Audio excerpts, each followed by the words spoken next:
Brian Billick, NFL on Fox. We thought Brian would be a great guest. We could talk about Hernandez, the impact on the Patriots, but also the Ravens stood behind Ray Lewis when he was up on murder charges, later reduced to obstruction of justice. And Brian Billick, kind enough to join us. Take us back to that time frame with Ray Lewis, the initial reaction when you heard he was charged with murder, and the reaction of the Ravens at the time. Yeah, it is interesting within the context of what's going on right now to go back then. The major difference was when we got that phone call the day after the Super Bowl and had found out about the incident and found out that Ray had been arrested. At that point, we had to deal with it in real time, limited information, limited contact with Ray.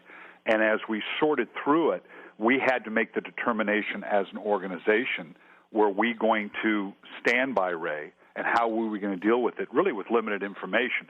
The biggest difference here is that this organization's had about 10 days to interact with Aaron Hernandez to size things up, and as we can tell with the swiftness of the action of releasing him after having been arrested, that, you know, they didn't wake up yesterday morning and say, oh, gee, he got arrested, let's go ahead and release him and write this press release. That had been in the works and had been decided long before then. So they obviously ramped up to it and made the decision that they weren't going to stand by Aaron Hernandez, where we had to make the decision as we went through. And we're, obviously vindicated by it to a degree because all charges were dropped against Ray and what he's done over the last 10 to 12 years. But it's a very difficult situation to be put in as an organization. But the Patriots reacted swiftly. He gets brought in, and they release him right away. Why didn't the Ravens release Ray Lewis? Well, there again, I think you have to look at the time frame. We did not have all the information, and we had to deal with it. The initial, and you have to make this determination. We're going to hear a million times, have already heard it, and we'll hear it going forward, that you have to respect the process, which means you have to respect the authorities that are involved in what they're doing. You have to respect, remember now, the player has rights and has some things that you have an obligation to adhere to.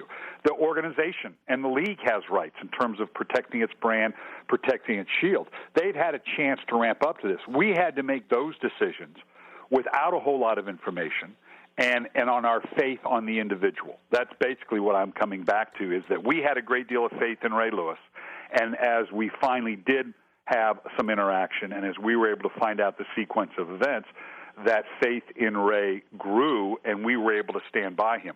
Obviously, over the last 10 days, and however New England approached it, they, and it appears right now, rightfully so, did not want to stick by Aaron Hernandez. Talking to Brian Billick, NFL on Fox, former Ravens head coach, joining us, Dan Patrick Show. But after all these years that Ray cops to obstruction of justice, isn't there part of you that wants to know the whole story there? Well, certainly. Do you know the whole story there? Yeah, well, I don't know that anybody really knows the whole story. If you'll remember the sequence of events, once Ray was arrested, he was released on bail and actually came back. It wasn't until mid to late February that we were able to sit face-to-face with Ray, get his version of the accounts of the evening, what his culpability was, and how we were going to go forward.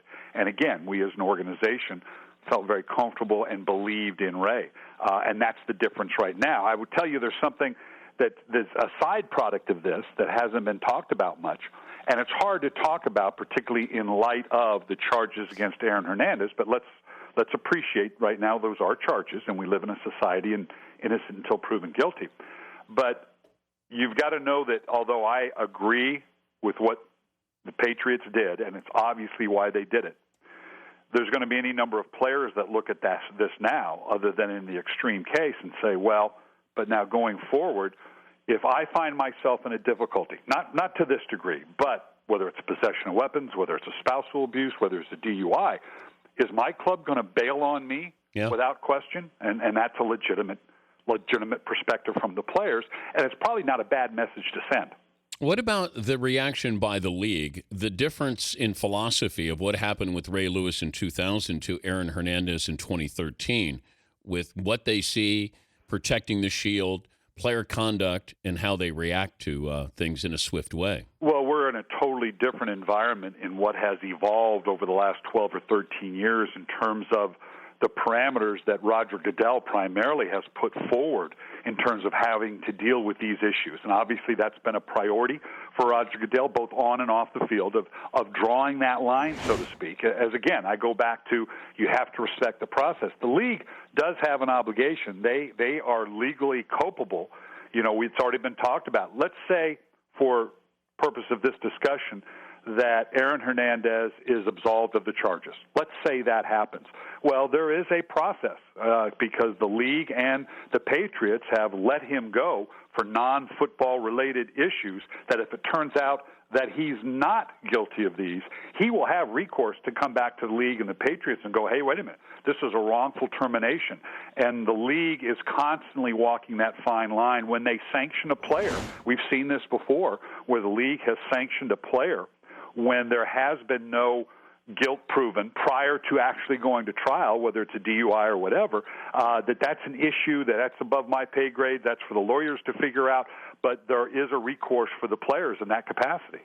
You also have the Patriots gave the rest of the league a green light on taking a chance on character guys. That you can bring somebody, Corey Dillon, we'll bring him in. Or if you bring in Randy Moss, we'll bring him in. Aaron Hernandez slipped, that's okay, we'll bring him in.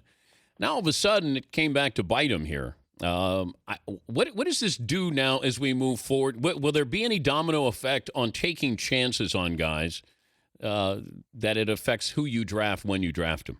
Yeah, anytime you talk into the extreme, it's tough to extrapolate out what that will mean. I will tell you this, and we all know, and it's well documented, that Aaron Hernandez fell to the fourth round, and he had better than fourth-round talent because of some of the quote-unquote off-the-field issues.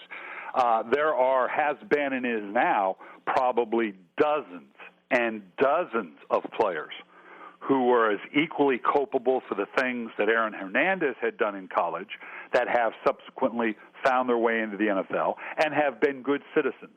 So to simply say anybody that's had similar circumstances, whether it's failing a drug test, whatever it was that went on in Florida and subsequent to that, yes, it's a cautionary tale.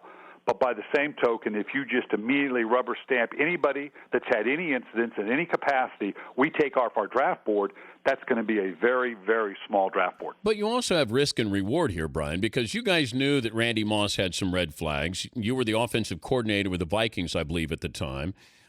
These guys who have talent, you're going to take a chance on them. Whereas if Aaron Hernandez is the third-string tight end, or if Randy Moss was, a marginal player who might be able to play in the league, we take chances on talent. And go back to Randy Moss. People were criticizing. He fell in the draft because, he had some red flags attached to him. Why did the Vikings say, you know what, we'll overlook it?